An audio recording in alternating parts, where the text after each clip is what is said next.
Assalamualaikum warahmatullahi wabarakatuh. Alhamdulillahirrabbilalamin. Gimana kabarnya anak-anak? Alhamdulillah, insya Allah baik semuanya. Pada kesempatan hari ini, kita akan belajar bahasa Indonesia tentang tema 1, subtema 1 tentang ciri-ciri makhluk hidup. Tentu anak-anak sudah paham ya, apa itu ciri-ciri makhluk hidup? Kalau tidak paham, mari kita bahas bersama-sama.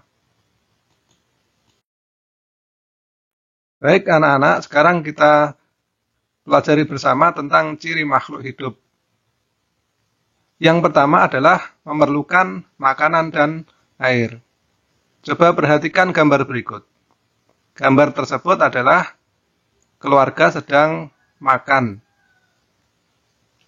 Berarti semua makhluk hidup memerlukan makan dan air agar tetap hidup. Manusia dan hewan yang tidak makan dan minum selama berhari-hari bisa mati. Tumbuhan juga memerlukan makanan agar tetap hidup. Tumbuhan memiliki cara makan yang berbeda dengan manusia dan hewan. Tumbuhan memiliki daun yang berwarna hijau. Warna hijau pada daun tumbuhan disebut klorofil. Tumbuhan berklorofil dapat membuat makanan sendiri. Proses pembuatan makanan pada tumbuhan hijau dinamakan fotosintesis. Tumbuhan menyerap air dan zat hara dari dalam tanah. Apa itu zat hara? Zat hara adalah campuran dari berbagai zat yang dibutuhkan tumbuhan. Zat hara dibutuhkan tumbuhan agar tumbuh subur. Yang pertama paham ya anak-anak, yaitu memerlukan makanan dan air. Kemudian yang kedua, ciri makhluk hidup yaitu bergerak. Bisa diperhatikan pada gambar tersebut anak-anak. Yang pertama adalah gambar manusia sedang berjalan, kemudian gambar burung terbang, kemudian ikan itu berenang. Dan caranya bergerak dari tiga hal tersebut apa? Yaitu cara bergerak makhluk hidup berbeda-beda. Manusia berjalan atau berlari menggunakan kaki, burung terbang menggunakan sayap, dan ikan berenang menggunakan sirip. Sekarang apakah tumbuhan juga bergerak? Ayo bergerak atau tidak anak-anak? Iya betul, namun gerakan tubuh tidak berpindah tempat. Tumbuhan dalam pot tetap berada di pot. Tumbuhan di halaman tetap berada di halaman. Gerak tumbuhan dapat disebabkan karena ada rangsangan. Rangsangan tersebut dapat berupa sentuhan dan cahaya matahari. Perhatikan daun-daun putri malu yang mengembang. Kemudian daun-daun itu akan menguncup setelah kamu sentuh. Setelah beberapa lama, daun-daun itu akan kembali mengembang. Hal ini membuktikan bahwa tumbuhan bergerak karena mendapatkan sentuhan. Ini contohnya anak-anak yang dinamakan putri malu. Jika disentuh akan mengecil seperti itu. Ya, jadi perhatikan daun-daun putri malu yang mengembang. Daun-daun itu akan menguncup setelah kamu sentuh. Setelah beberapa lama, daun-daun itu akan kembali lagi mengembang seperti sedia kala. Hal ini membuktikan bahwa tumbuhan bergerak karena mendapatkan sentuhan. Ciri makhluk hidup yang ketiga adalah bernafas. Semua makhluk hidup memerlukan udara untuk bernafas. Bernafas adalah kegiatan menghirup dan menghembuskan udara. Alat pernafasan makhluk hidup berbeda-beda. Antara lain, yang pertama, coba kita lihat pada gambar berikut.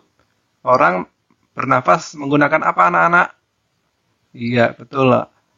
Bernafas menggunakan hidung. Kemudian masuk kepada paru-paru dan dikeluarkan lagi. Kemudian tumbuhan itu juga akan berkembang. Itu juga bernafas. Bisa kita bahas, yaitu manusia bernafas menggunakan paru-paru, itu lewatnya lewat hidung. Kemudian ikan bernafas menggunakan insang. Selanjutnya, serangga bernafas menggunakan trakea. Cacing tanah bernafas menggunakan kulit. Kemudian katak bernafas menggunakan paru-paru dan kulit. Tumbuhan bernafas menggunakan stomata atau mulut daun. Ciri makhluk hidup selanjutnya atau yang keempat adalah tumbuh. Pertumbuhan adalah proses bertambahnya ukuran dan berat tubuh. Semua makhluk hidup mengalami pertumbuhan. Manusia ketika bayi tubuhnya kecil, kemudian tubuh menjadi dewasa, hewan dan tumbuhan mengalami pertumbuhan. Coba perhatikan gambar berikut. Ini adalah proses pertumbuhan manusia. Manusia dilahirkan dalam keadaan bayi, kemudian menjadi anak-anak, kemudian menjadi remaja, dewasa, dan menjadi tua. Berikutnya adalah ini contoh pertumbuhan tumbuhan dari biji, kemudian menjadi besar-besar dan menjadi nanti berbiji lagi. Itu adalah ciri makhluk hidup yang keempat. Baik anak-anak, kemudian ciri makhluk hidup yang kelima adalah berkembang biak.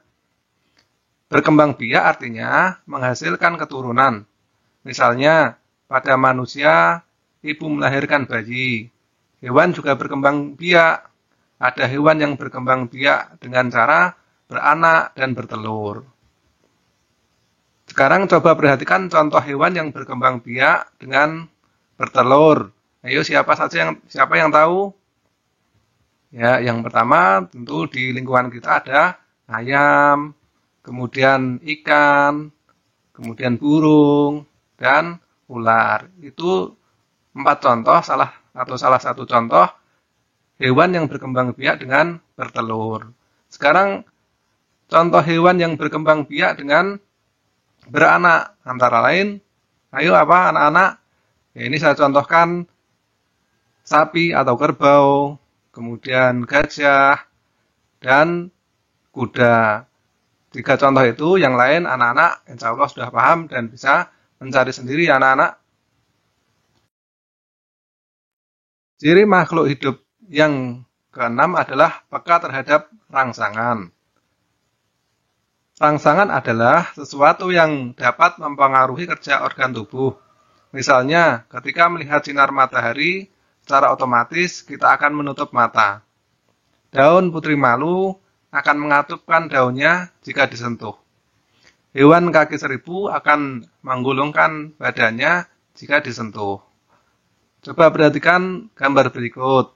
Gambar tersebut itu putri malu, jika disentuh akan mengatup.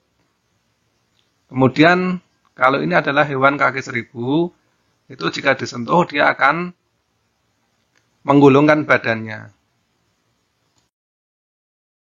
Baik anak-anak, setelah mengetahui ciri-ciri makhluk hidup, sekarang kita masuk pada pembahasan faktor yang mempengaruhi pertumbuhan. Nah, dari hal ini, apakah anak-anak sudah paham? Insya Allah sudah paham ya anak-anak. Kalau belum, mari kita bahas bersama. Yaitu pertumbuhan manusia dipengaruhi oleh makanan. Manfaat makanan bagi tubuh adalah menjaga agar badan kita tetap sehat, tumbuh dan berkembang dengan baik.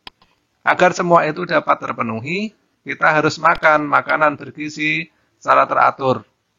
Makan bergizi adalah makanan yang mengandung zat gizi yang diperlukan oleh tubuh.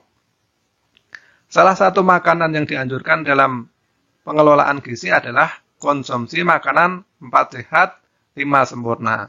Apakah anak-anak tahu makanan 4 sehat 5 sempurna? Ya, yang pertama, makanan 4 sehat 5 sempurna terdiri dari makanan pokok. Makanan pokok itu ada nasi, sagu, jagung, kentang, singkong. Itu termasuk mengandung karbohidrat. Kemudian lauk pauk, tahu, tempe, daging, telur, itu termasuk mengandung protein. Kemudian sayur-mayur atau wortel.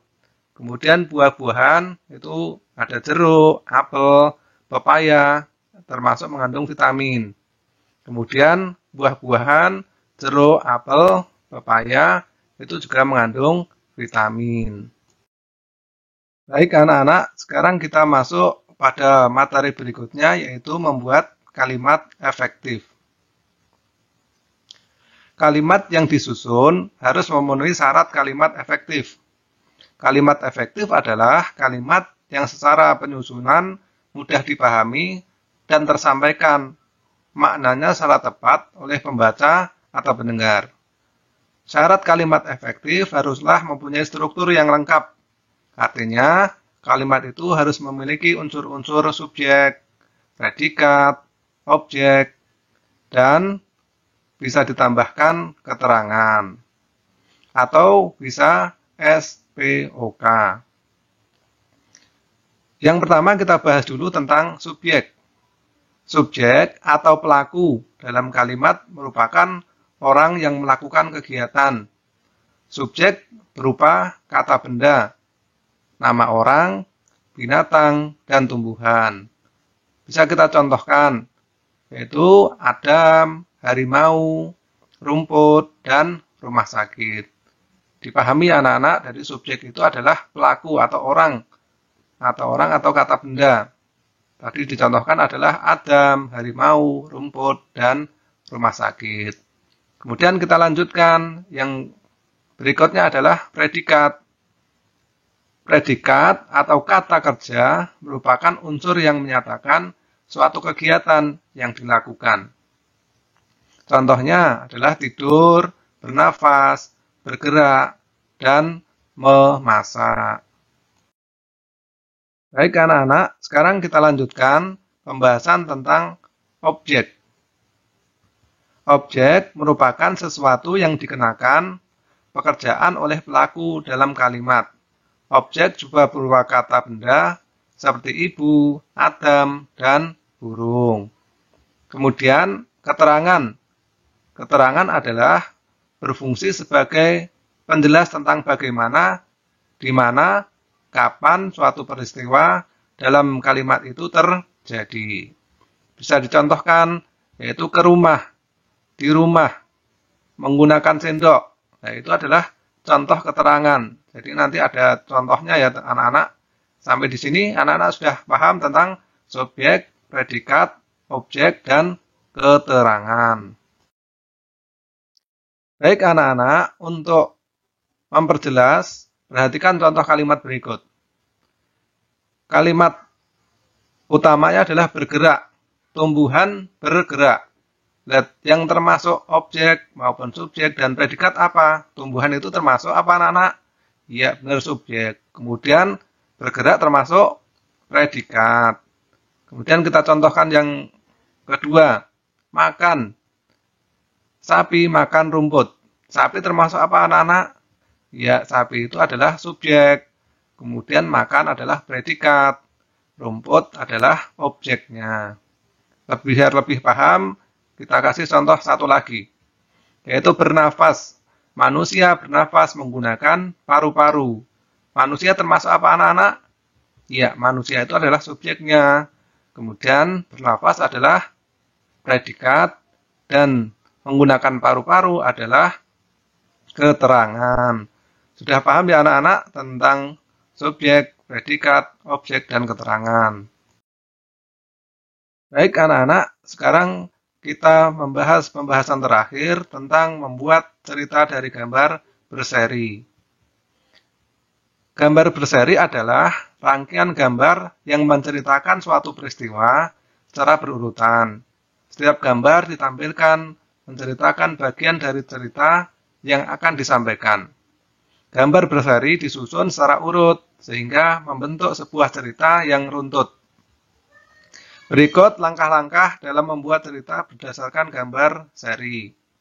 Yang pertama adalah amati gambar dengan seksama. Kemudian buatlah kalimat sesuai gambar. Kalimat yang disusun harus memenuhi syarat kalimat efektif. Kemudian susunlah kalimat tersebut dengan baik sehingga menjadi sebuah cerita yang runtut. Demikian anak-anak pembelajaran pada hari ini. Semoga anak-anak paham dan mendapatkan manfaat dari apa yang saya sampaikan. Terima kasih. Jazakumullah khairan katsiran. Assalamualaikum warahmatullahi wabarakatuh.